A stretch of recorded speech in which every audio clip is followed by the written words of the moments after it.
welcome to the next part of the series of videos on how to design a model railway layout.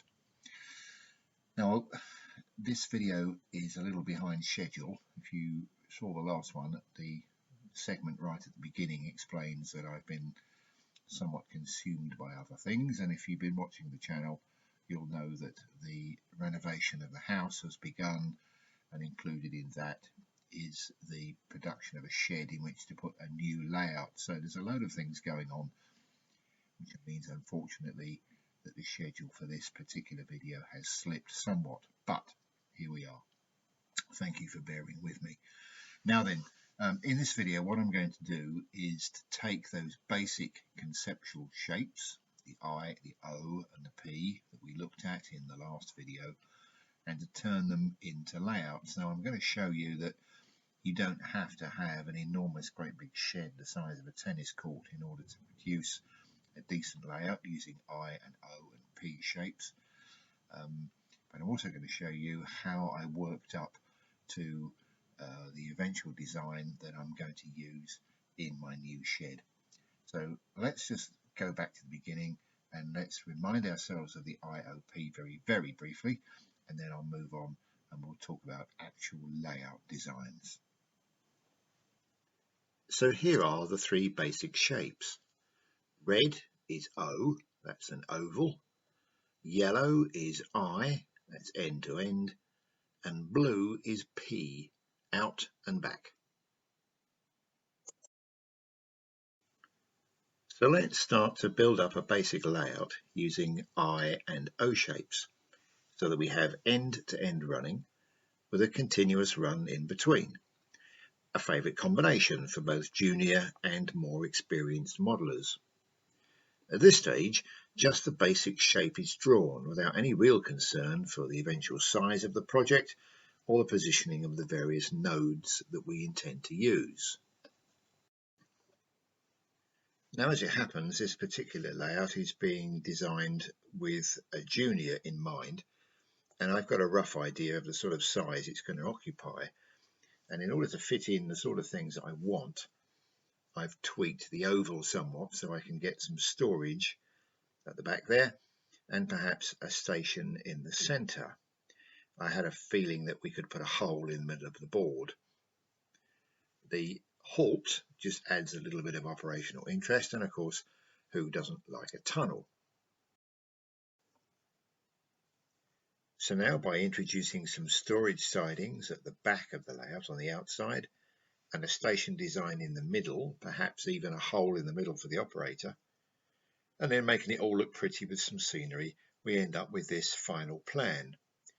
Heavily influenced, of course, by the Reverend Audrey's Farcar branch that he built for his children and the original home for Thomas the Tank Engine. Influenced by the operational design, there is that halt at the bottom, which we've now added a siding. That gives you a chance to do some shunting, and the tunnel breaks up the oval, considered as part of the scenic design. The P symbols here represent power inputs. The electrical design is determined where they should be, and will go on to determine the overall complexity of the control system, whether we use DCC or DC, whether we have one controller or two, and how far we go in terms of switching. If we make it perhaps a little more complex than we need to, the modeler grows into it. It means that they have a layout that might last them 3 years rather than something that they might get bored with for a year. It gives them a chance to build up their collection of locomotives, rolling stock, whatever, and also have a layout to show off to his or her friends. Now, that's a very simple example on a very small layout. Before we move on to something more complex, let me just warn you against going down well-trodden paths and ignoring all of the possibilities. Here is a basic oval. Storage on one side, a station on the other. We've seen that hundreds of times. But have you ever considered two stations, or even a circular layout, perhaps like this? Note that the curved storage sidings are laid out on a curved traverser. We're all guilty of putting stations and storage on the straight bits, something incidentally that Ian Rice is very good at not doing.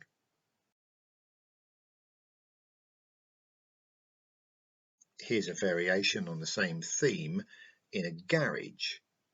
This does put the stations on the straight bits, but note that the operational design, which in this case called for lots of interesting trade movements, has introduced facilities for terminating trains at Ackley, whilst at Beckton a simple line runs off stage to give a quarry branch. The long siding is used for stone traffic. Finally, note at the top that Ackley has a head shunt off scene to avoid using the traverser when shunting. Such details allow maximum flexibility. Now I could talk you through a load more I and O and P shapes and give you loads more examples, but all that we're going to do is just to bore you, so I won't do that. What I will encourage you to do is to start scribbling your own thoughts and your own plans and start to put together your layout based on what you want rather than examples that I'm going to show you. Let me now talk you through the process that I went through to get to a layout design that I'm now going to build. So let me remind you where I started. The Z shape, ostensibly 3 I shapes, but in my case a bit of a twist in that I wanted to include a continuous run in there somewhere so that I could watch the trains go round. Now by the time I got to this point, I had added as part of my operational design the requirement that I wanted trains to be able to leave the storage area, run around the layout and then return to the storage area without having to reverse at a terminus or do something else. I didn't want to have facilities at each station that could handle every type of traffic. Now, a number of sketches later, I realized that I could use end-on storage and a P-shape to create an out and back facility to satisfy this particular operational demand. Note here that the P-shape is the return loop across the middle of the layout. So anything coming out of storage runs around the layout and then uses the reversing loop to face the right way to get back down into that storage area.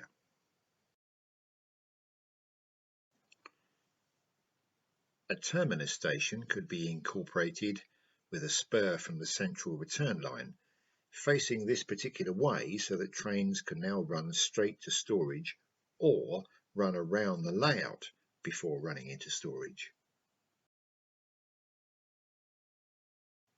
The main station now became a junction, and this gave me my journey from storage to the terminus, from the terminus to the junction, and finally from the junction along the branch.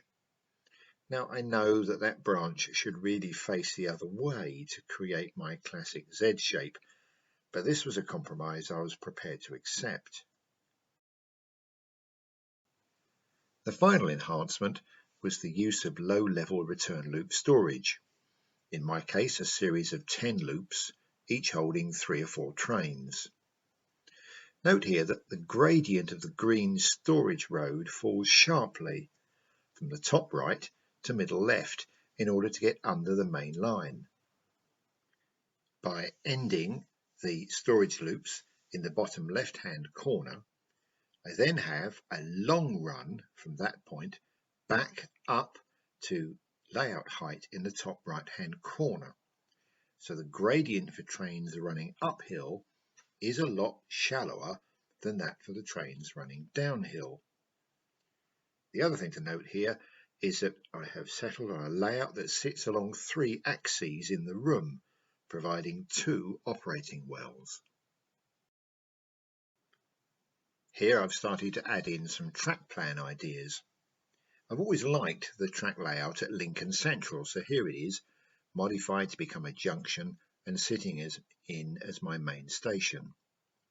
The branch line station is somewhat generic, but the terminus is clearly a variation of Cyril Freeser's classic Minories plan. I decided against making Marystone anything other than a suburban through station, things were complicated enough. The overall size of this plan came out at about 24 feet by 16.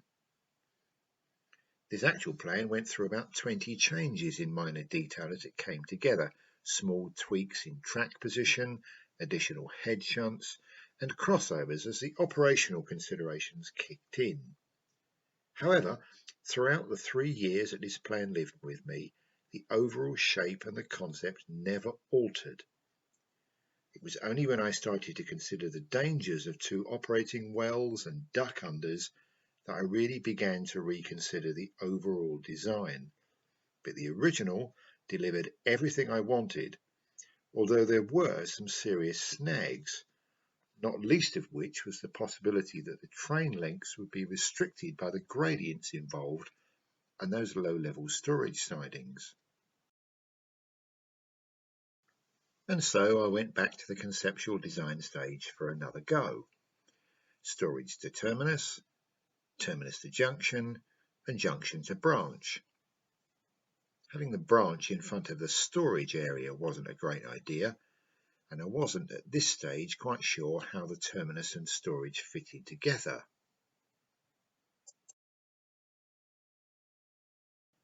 Maybe if I combined the storage areas for both the continuous run and the terminus, I could reduce some trackage, but that terminus and junction arrangement still didn't look right.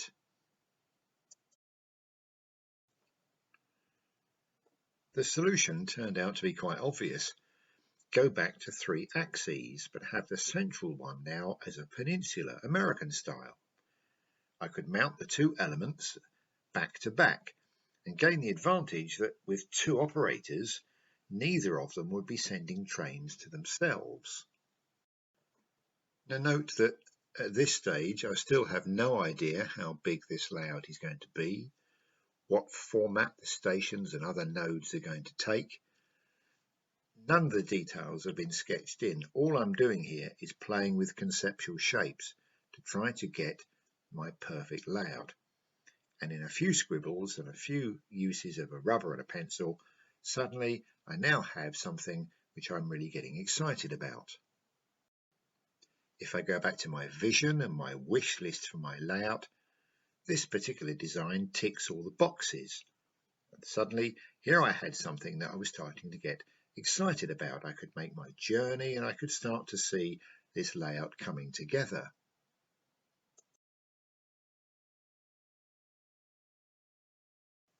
I sketched in minories, and a simple branch design proved that the concept would be sound. I could fit these 2 back to back.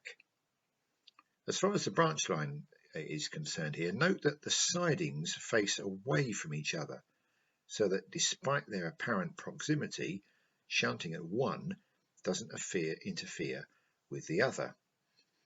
Now, that grey section between them is what's called a neutral zone, and this is a concept I'll expand on when I produce a separate in-depth video on conceptual layout design in due course. Now, back in the 1970s and 80s, the Railway Modeller magazine ran a series of articles by Arthur Whitehead entitled Just Supposing. He took examples of lines that were proposed but never built and developed potential layout ideas from them. Most of them were in LMS territory, and the track plans had Midland, London, North Western or Lancashire and Yorkshire flavours, but this particular one has always stuck with me. Indeed, I started to build this in my garage once before a house move forced its abandonment. It's a simple station, but I sketched it out to show that there's enough sidings to make the station interesting.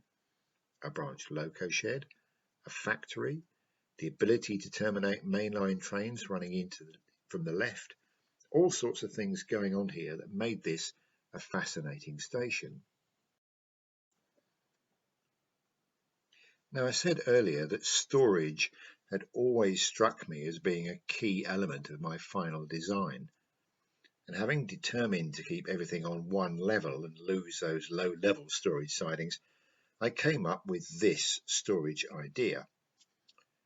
Each of the long sidings for the red and blue main lines holds at least 2 trains, whilst the yellow terminating roads deal with the trains that run into the terminus.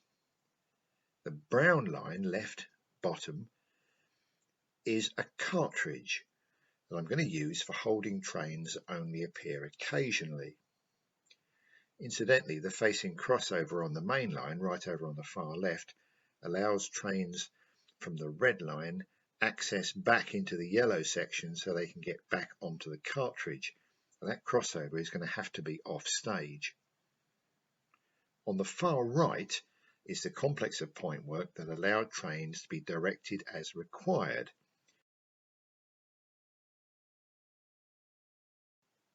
And here is Middle Junction in close-up, showing how the main lines have access to the green terminus roads and the yellow storage area, while the green terminus roads use a couple of single slip crossings to get into that yellow storage area.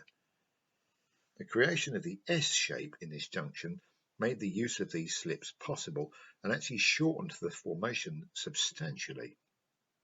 However, when a train ran from the terminus to its own storage or vice versa, it blocked the main lines, so a rethink was required. Now, although more complex and actually longer, this arrangement cured that shortcoming.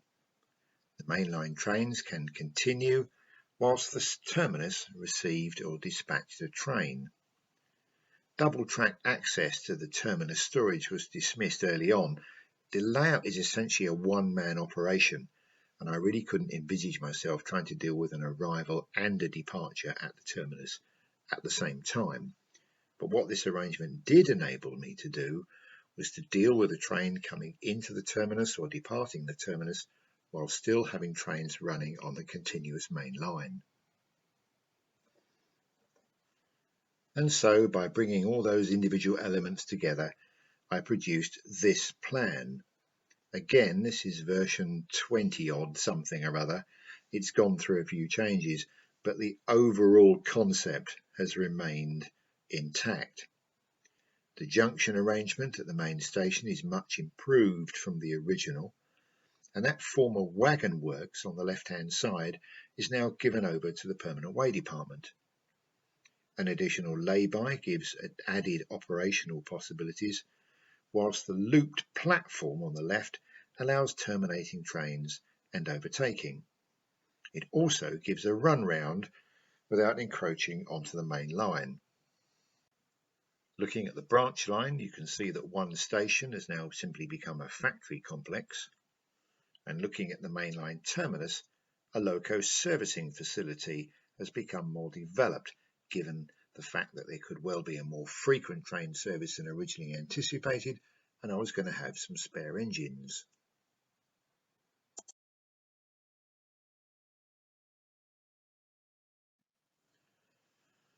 Now, let's not pull any punches here. To go from the conceptual scribbles and ideas through to that final design has taken about 3 years.